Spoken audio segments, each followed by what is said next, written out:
Hello students, welcome back. Students, आज का हमारा जो लेक्चर है वो बेस्ड है discussion of a previous year paper.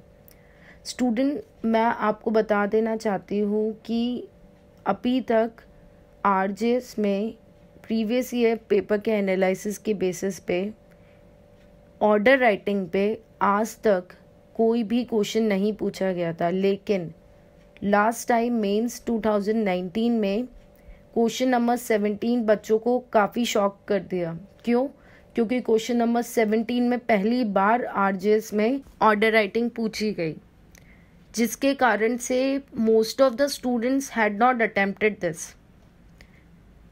Question 17 वही है जिसमें मैंने एक कोशिश की है कि अपनी तरफ से एक मॉडल आंसर आपको प्रोवाइड कराऊं और इससे आपको ऑर्डर राइटिंग को समझने में और इजी हो जाएगा और आपको पता चलेगा कि ऑर्डर लिखना कैसे है। वैसे मेरे को ऐसा लगता है कि मैंने लास्ट के जो लेक्चर्स हैं उनमें काफ़ी हद तक आपको क्लियर कर दिया है कि ऑर्डर राइटिंग का कंटेंट क्या है और उसकी सेट लैंग्वेज कैसी होती है और उसे लिखना कैसे। तो ये आपको ऑलरेडी पता है, बट ये जो प्रीवियस ईयर पेपर का डिस्कशन है ये इसलिए इम्पॉर्टेंट है क्योंकि इससे आपको और क्लियर हो जाएगा कि जब एग्ज़ाम में ऑर्डर राइटिंग आएगी तो हमें लिखना कैसे है, उसका एक प्रॉपर फॉर्मेट क्या होना चाहिए, वो मैंने आपको ये इस लेक्चर में प्रोवाइड करना चाहा है। ठीक है, चलिए स्टार्ट करते हैं। चलिए क्वेश्चन नंबर 17 देखते हैं क्या है। प्लेंटिफ ए है, उसने एक सूट इंस्टीट्यूट किया है परमानेंट इंजंक्शन का, किसके अगेंस्ट? डिफेंडेंट बी के against on 20th February 2002. After filing written statements,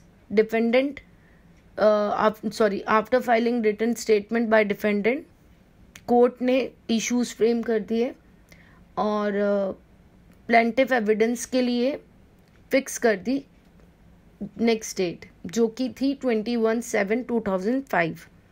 on 21/7/2005 plaintiff तो आया, उसने अपने एविडेंस दिए, लेकिन डिफेंडेंट नहीं आया, ना ही उसका काउंसिल आया। इस चक्कर में कोर्ट ने उस दिन प्लेंटिफ के स्टेटमेंट्स रिकॉर्ड कर दिए और डिफेंडेंट की जो अपॉर्चुनिटी बनती है क्रॉस एग्जामिनेशन की वो क्लोज कर दी। और ऑल्सो ये एक ऑर्डर पास कर दिया, एक्स पार्टी ऑर्डर, डिफेंडेंट के अगेंस्ट। और नेक्स्ट डेट 11/8/2005 के लिए एविडेंस जो थे प्लेंटिफ के रिमेनिंग विटनेसेस के, उसके लिए फिक्स कर दी डेट। अब क्या हुआ, 11/8/2005 नेक्स्ट डेट पे डिफेंडेंट आया, उससे एक एप्लीकेशन फाइल की ऑर्डर 9 रूल 7 में। अगर आप देखें तो ऑर्डर 9 रूल 7 जो है वो बेसिकली डील क्या करता है, वो डील करता है उस एप्लीकेशन से जहाँ पे कोई एक्स पार्टी ऑर्डर को सेट असाइड कराना हो।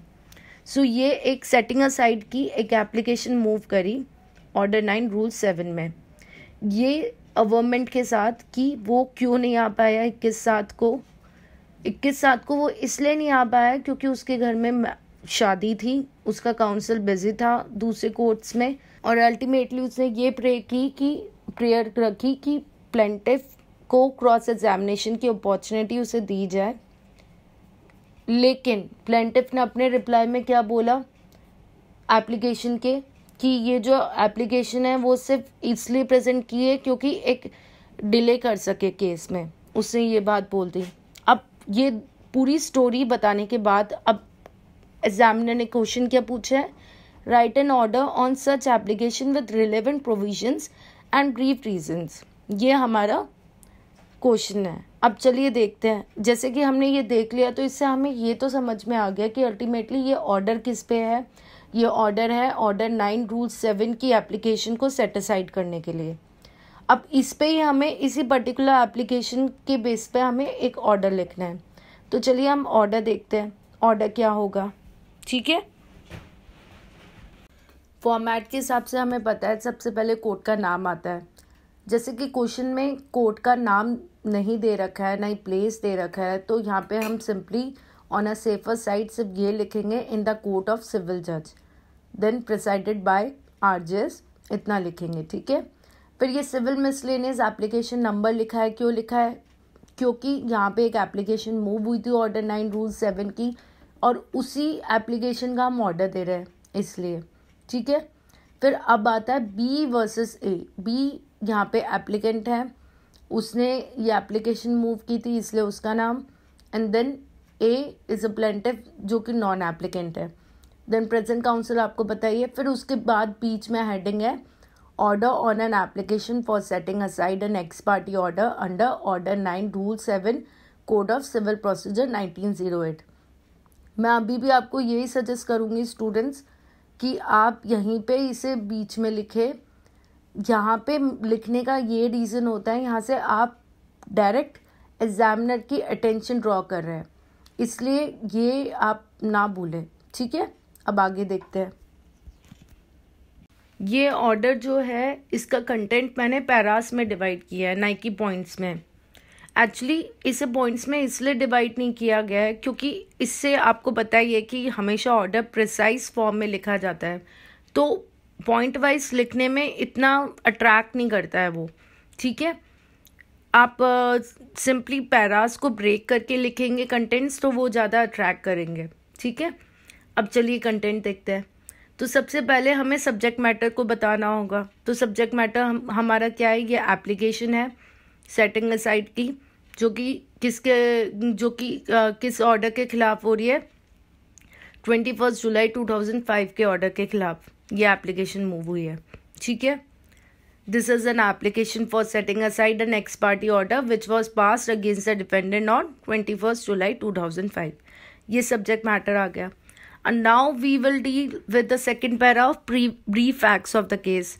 तो ये जो क्वेश्चन में था वही हमने लैंग्वेज यूज़ की है, कुछ अलग नहीं है, बस थोड़ा सा अपने लैंग्वेज अपने मन से कुछ वर्ड्स को आप कर सकते हैं, बाकी लैंग्वेज वो लिख लेंगे तो कोई दिक्कत नहीं है, एज इट इज़ ही लिखते हैं ज़्यादातर बच्चे। फिर उसके बाद फैक्ट्स आपको ऑलरेडी बताई दी है। फिर उसके बाद जो कंटेंशन है डिफेंडेंट एप्लीकेंट के कि वो क्यों नहीं आ पाया वो मैंने डिस्कस करे, ठीक है। सो अल्टीमेटली मैंने सबसे पहले सब्जेक्ट मैटर लिखा है, then brief facts and then contention of the defendant applicant. यहाँ पे ये तीन चीज़ें स्टेप बाय स्टेप देख रहे हैं। अब नेक्स्ट स्टेप में क्या होगा वो देखते हैं।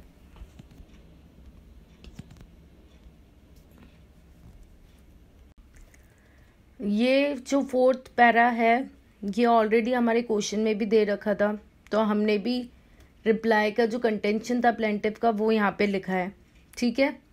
इसके बाद फिफ्थ जो पैरा है, फिफ्थ एंड सिक्स, वो एविडेंस की स्टेज से डील करते हैं। फर्स्ट 3 लाइंस जो है डिफेंडेंट की स्टेज बताती है, उसने अपने एप्लीकेशन के कंटेंशन में क्या सपोर्ट किए एविडेंसेस वो उसने बताया। सबसे पहले तो उसने एक मैरिज कार्ड प्रोड्यूस किया, दूसरा फोटोग्राफ्स किए, उन दोनों ही चीज़ों को उससे एग्जिबिट A1 और A2 के थ्रू कोर्ट में प्रोड्यूस करे। और अपोजिट पार्टी जो है प्लेंटिफ, उसने कोई भी एविडेंसेस प्रोड्यूस नहीं करे जिससे वो रिबर्ट कर सके एप्लीकेंट के कंटेंशन को, ठीक है। फिर फर्दर जो लर्नेड काउंसिल है डिफेंडेंट का, उसने कोर्ट के अटेंशन ऑर्डर 9 रूल 7 पे ड्रॉ करी। अब जब एप्लीकेशन ऑर्डर 9 रूल 7 की है तो हमें पॉइंट ऑफ लॉ तो बताना ज़रूरी है ही। तो मैंने आपको बताया था कि अगर कोई सब्जेक्ट मैटर लॉ का है तो लॉ को आपको डिस्क्राइब तो करना पड़ेगा। तो यहाँ पे मैंने ऑर्डर 9 रूल 7 को डिस्क्राइब किया काउंसिल के थ्रू कि उसने क्या बताया ऑर्डर 9 रूल 7 के बारे में। उसने यही बताया कि एक्स पार्टी का जो प्रोसीडिंग होती है उसे सेटिसाइड किया जा सकता है और डिफेंडेंट एट और बिफोर सच हियरिंग आके कोर्ट के सामने कोई भी अगर गुड कॉज अगर अजाइन कर दे अपनी प्रीवियस नॉन अपेरेंस की तो उसको सुना जाएगा, ऐसे जैसे कि उस दिन जिस दिन डेट फिक्स थी वो उस दिन खुद वहाँ पे पेश था, ठीक है। और काउंसिल ने ये भी एम्फेसिस किया यहाँ पे। अब मैंने यहाँ पे पॉइंट ऑफ लॉ को और क्लैरिटी देने के लिए ये कहा कि यहाँ पे जो एक्स पार्टी ऑर्डर हो रहा है वो एक तरह से एडजेंट हुआ है, इसलिए यहाँ पे सूट एडजेंट एक्स पार्टी और एक्सपर्टी डिग्री पास नहीं हुई है यहाँ पे। यानी कहने का मतलब ये है, ये ऑर्डर 9 रूल 13 का ऑर्डर नहीं है, ये ऑर्डर 9 रूल 7 का ऑर्डर है। और यहाँ पे अगर डिफेंडेंट सफिशिएंट गुड कॉज देता है तो कोर्ट के पास ये डिस्क्रिशन है, प्लस कोर्ट का ये एक प्रोसीजर भी होता है। अगर आप प्रैक्टिकली देखेंगे तो ऑर्डर 9 रूल 7 की अगर कोई एप्लीकेशन मूव होती है कोर्ट के सामने, तो कोर्ट उसे usually on a daily routine जो उनका होता है उसमें वो एप्लीकेशन को एडमिट ही करते हैं। डिसमिसल बहुत कम केसेस में होता है, ठीक है। और दूसरी इम्पॉर्टेंट बात ये है कि यहाँ पे जब एक्स पार्टी ऑर्डर होता है तो यहाँ पे सूट एडजर्न्ड होता है, सबसे बड़ी बात, जबकि एक्स पार्टी डिग्री में सूट डिसमिस होता है।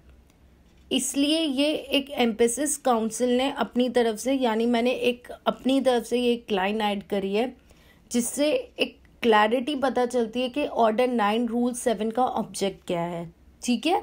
अब आगे देखते हैं कोर्ट की फाइंडिंग क्या हुई है इसके बेसिस पे। तो कोर्ट की फाइंडिंग जो है उसमें ये क्लियर लिखा है लैंग्वेज के हिसाब से, the court therefore accept the contention of the applicant and held that order 9 rule 7 does not put an end to the litigation, nor does it involve the determination of any issues in controversy in the suit। ये एक court का verdict है उस order पे। उसने ये कहना चाहा कि ऑर्डर 9 रूल 7 में लिटिगेशन को ख़त्म नहीं किया जा सकता, ना ही हम कोई डिटर्मिनेशन ऑफ इश्यूज पे कोई कंट्रोवर्सी इन्वॉल्व करते हैं यहाँ पे, ठीक है। लेकिन हम यहाँ एक्सेप्ट तो कर रहे हैं, बट यहाँ पे कोर्ट ने ये भी बोला कि डिफेंडेंट एप्लीकेंट जो है वो लायबल है किसी कुछ कॉस्ट के लिए जो कि उसे प्लेंटिफ नॉन एप्लीकेंट को देना पड़ेगा। ये उसने अपनी फाइंडिंग दी इस बेस पे। अब ऑर्डर जो है फाइनल ऑर्डर वो मैंने अलग पैरा डाल के लिखा है, जो कि हमें पता है ये हमेशा लिखते हैं। तो यहाँ पे लिखा है the application is allowed, x party degree जो पास हुई थी वो सेट असाइड हो गई है, सूट रिस्टोर्ड हो गया है ओरिजिनल नंबर पे, प्रोवाइडेड यहाँ पे एप्लीकेंट को 500 रुपये कॉस्ट देनी पड़ेगी प्लेंटिफ को 1 हफ्ते में, plus parties will bear their own cost of this proceeding. अगर प्लेंटिफ एप्लीकेंट अगर नहीं देता है यहाँ पे कॉस्ट विद इन टाइम तो ये application stand dismiss with cost to the opposite party. तो स्टूडेंट्स ये लैंग्वेज जो है ये हर ऑर्डर में हमें लिखनी होती है। तो इससे हमें क्लियर हुआ ना कि ऑर्डर लिखना कैसे है। सो यही है, ऑर्डर में कुछ अलग नहीं है, जजमेंट से ऑर्डर इजी पड़ता है। जजमेंट हमेशा हमें पूरा मेरिट्स पे देखना पड़ता है, जबकि ऑर्डर आपने देखा ही है पर्टिकुलर एक कंटेंशन के ऊपर या पर्टिकुलर एक इशू के ऊपर डील करता है, जहाँ पे विद मेरिट्स भी कोर्ट पास करता है ऑर्डर या विदाउट मेरिट्स भी। हमने दोनों ही एरियाज कवर किए। सो स्टूडेंट्स मेरी तरफ से आज ये लेक्चर 13 ऑर्डर राइटिंग का फाइनल है। अब आगे के लेक्चर्स में मैं आपको सर्टिफाइड कॉपीज़ दिखाऊंगी और प्रैक्टिस पेपर्स दूंगी, जिससे आपकी judgment writing in civil law complete मानी जाएगी मेरी तरफ से, ठीक है। So that's all for today students, thank you for giving your valuable time.